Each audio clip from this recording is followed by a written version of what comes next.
Hello, you wonderful people, and welcome to another episode of Super-Fanta-Fi. This being a show where we talk about TV shows of the supernatural, fantasy, and or science fictional genre. For today's episode, I'm going to talk about the latest episode of The Magicians. A lot of interesting things we need to discuss about this episode.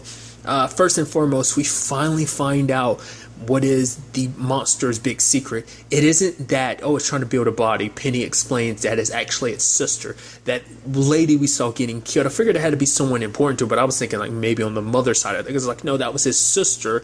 And the fact is that it got locked up in a prison. She got killed. It must mean that the sister is way more dangerous than the monster, which is so interesting.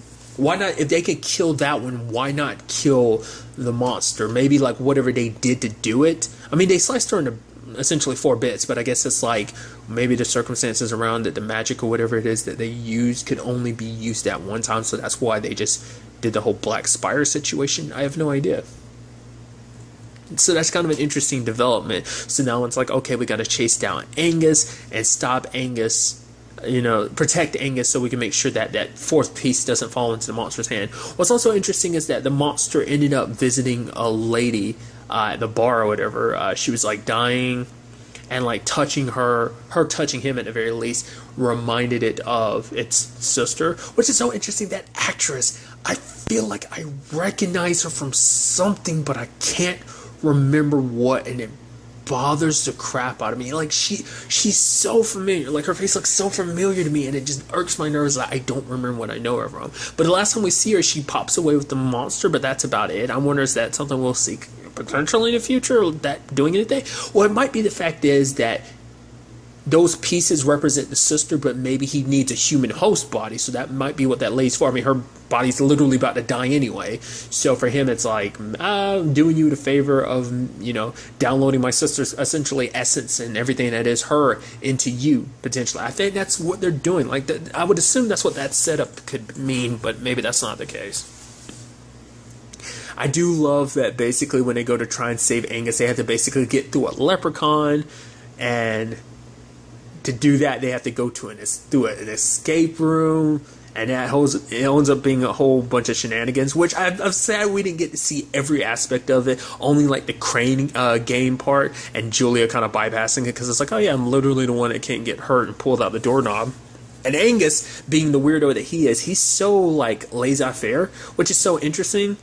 But I guess that was the whole point, like the whole God of War situation was just kind of like a front, because he's the complete, the opposite, but that was like the whole point, was to kind of hide himself, but he was really Angus.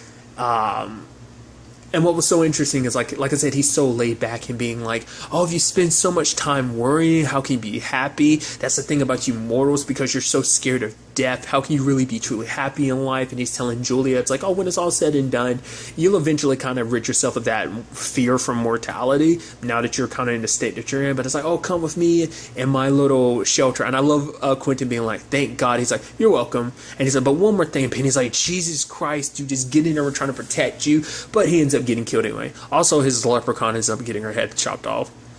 It's this weird situation where you're thinking about, you're like, his leprechaun was kind of an asshole, but I mean, she didn't deserve that, though. I mean, that kind of comes with the whole leprechaun thing, or trickster, essentially, so.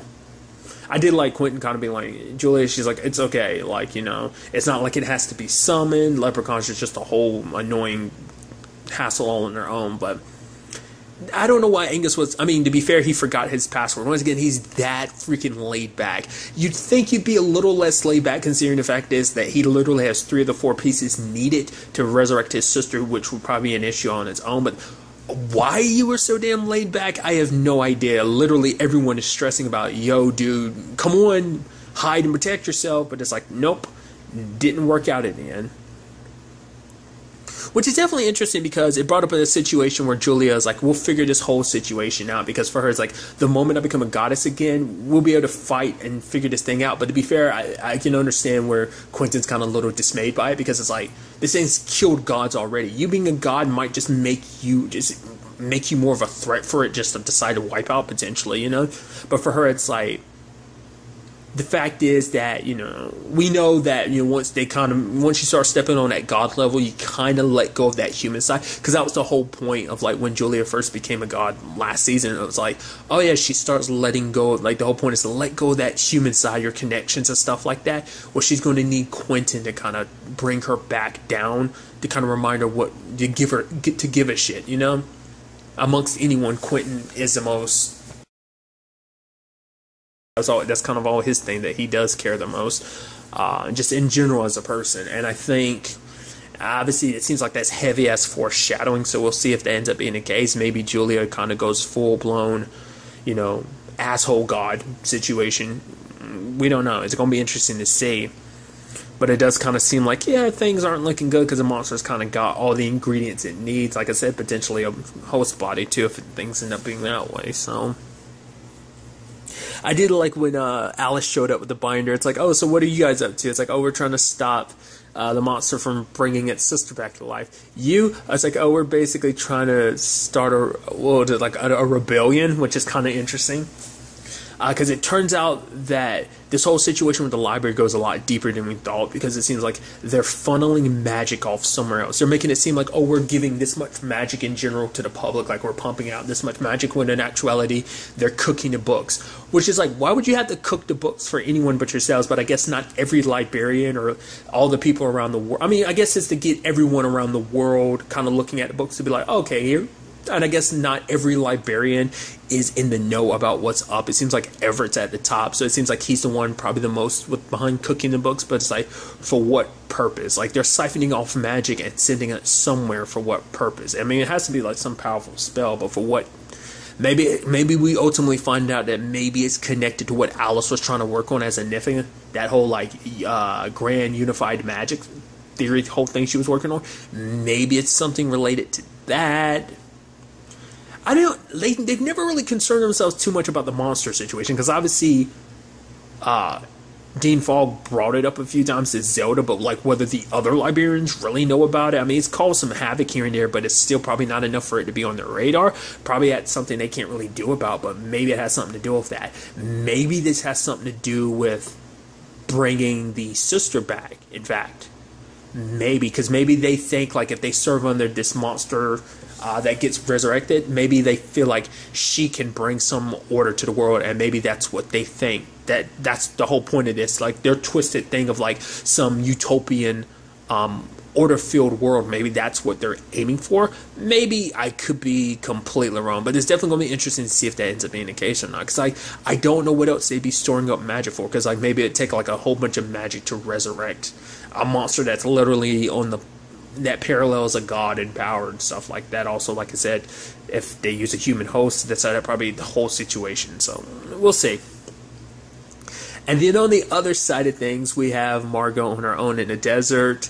It's so interesting because I appreciate that we have another musicals. I don't know what the hell it is. Like a lot of, like I said, stuff I've just been watching lately has had a lot of musicals. Literally, Riverdale had a musical episode last week, and now we have Magicians having its third musical because it's had one every season, with the exception of season 1.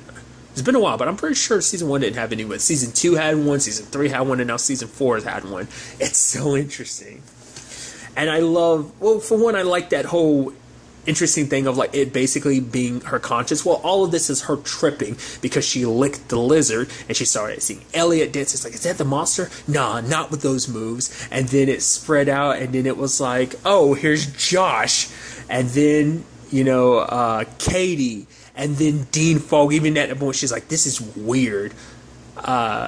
It's like, oh, you want wisdom. And she's like, you mean whiskey, not wisdom. But okay, I can get down with this. I even love at one point, Katie kills it. And she's like, Margot's digging. She's like, show off. I just love it. It's so good. Because even later on, you see Penny, Alice, and Quentin a part of it too. I'm like, dude, I love these musical numbers, dude. It's so crazy. But I do love that it does play its part in the episode too. Because like I said, each one of them kind of represents a different part of Margot. And this was like a heavy-ass, like, Margot development part. Really quickly, I did like that part of, like, her conscience being like, oh, yeah, you're really going to give, lycanthropy to a guy in a place where there are 2 moons. It's like, but you know, Margot gave her a justification for it, but it was like interesting because we learned a lot about her in a sense. Because like the moment I was wondering if it was interesting because like the Elliot in her head brought up her dad, but then she quickly wanted to change the subject.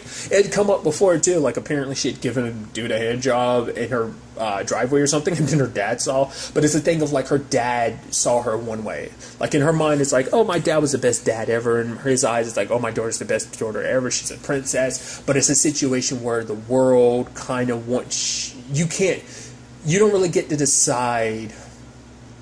You learn that the world decides, kind of forces you into a situation where you basically have to choose who you are, you know? It's like you can be this, you can be that. And Margot, it's so interesting that I never really knew that Margot had such an identity crisis. You wouldn't think so, because Margot seems so secure with who she is, but it turns out like, oh, the whole thing was a front. Like basically she acts a certain way, you know, because obviously it's all like to protect herself, you know. And for her, it's like because she feels like she doesn't do anything in her life right. Like for her, it's like the one thing she did right was having Elliot as a best friend, and now it's like I'm not even doing that right because I can't gather up all the sin I need to make the weapons that would basically help me get you depossessed. And I was like, that was just so fascinating to hear her kind of talk like that, you know. Which obviously that kind of plays into the episode too, because it turns out like. Because I like that. It's like, oh yeah, our desert is possessed by demons that possess women, but our men try to protect us from them because, like, our men can, you know, be depossessed because they're strong. But then it kind of comes out later on. It's like, oh yeah, that's actually a lie because it's like, oh, the demons in the sands are actually protectors. They protect women. In particular, it's like, when women are emotional, they're there to basically help them. They possess the men that are causing the issue and just kind of like, yo, let's figure some stuff out. So it's like ladies having ladies back. So I was like, oh, that's so interesting. And I guess, you know, obviously the two people at the top of this group out in the desert was basically kind of trying to maintain control over everything by being like, oh, things are this way when in actuality they're this way. So that was actually pretty dope. I think all this did, like I said, it led to some interesting character growth for Margot, and obviously it sets her even further on her path of like, you know, I know you're not the real Elliot, that you're just the lizard delusion of like, you know, Elliot, but the fact of the matter is I am going to save you, essentially. So I just thought that was kind of an interesting element to it. That whole aspect of, like, digging for the black sand, that's brutal, especially because you have to do it, like, one piece at a time. Like, the moment they were laughing, like, oh, wow, no one did it, I thought, like, when they said that, they were going to be like, oh, yeah, that whole thing of, like, the axe. Well, I guess in the end, it ends up being bullshit because she never had to actually... She never actually made them, did she? Because she just stole home dudes' weapons, right? Yeah, because I was like, yeah, that whole thing was bullshit, right? Because she didn't actually have to forge him or anything like that.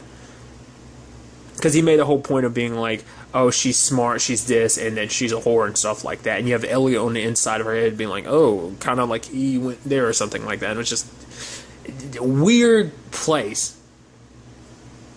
But I did like that Margot did kind of give the ladies some powers back, because it's like, hey, you can tell the ladies to leave your man's body, or lady's body. I mean, I guess it can work both ways in this regard. I mean, it just seemed like it more so went one way of like, but it was so interesting because it's like, oh, if you lose your emotions, you can possess by demons because there's living sand. Well, the desert is alive and possessed by demons and stuff like that. That was just kind of an interesting thing.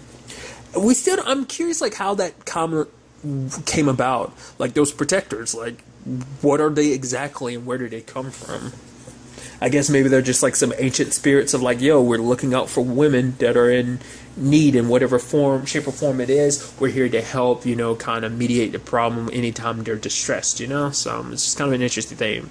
Another interesting thing about this episode we should talk about too is the fact is that the leprechaun, as well as Angus, were like, because the leprechaun was like, oh yeah, you're the one that we've taken, like, Angus took an interest in, as well as a lot of people have taken an interest in Julia's situation. Former goddess turned whatever she is, because, like, she's obviously, like I brought up earlier, she's trying to return to god status, well, goddess status, but it's like, once again, it's like, we still don't know why her being in the state that she's in is such an issue. To be fair, maybe that could be potentially what we see. Rather than that lady being the host, maybe Julia could end up being the host. I mean, especially if her body's immortal, like, that's kind of the perfect body for, like, a resurrected powerful monster to kind of resonate through. I mean, especially because she can't actually do magic in this state, but I guess, like, you know, because, you know, because I guess because she borderline's not a magical creature, so it's not like she can just call upon magic within her or whatever.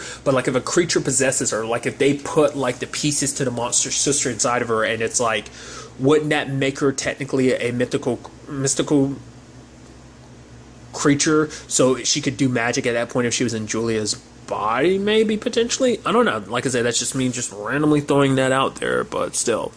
Like I said, just some stuff that was kind of floating through my head in that regard. I'm very interested to see what the next episode has in store for us with all of this. But really, that's all I want to talk about. So the next time we meet, be happy, be safe, live life to the fullest, and enjoy it. Good day, and good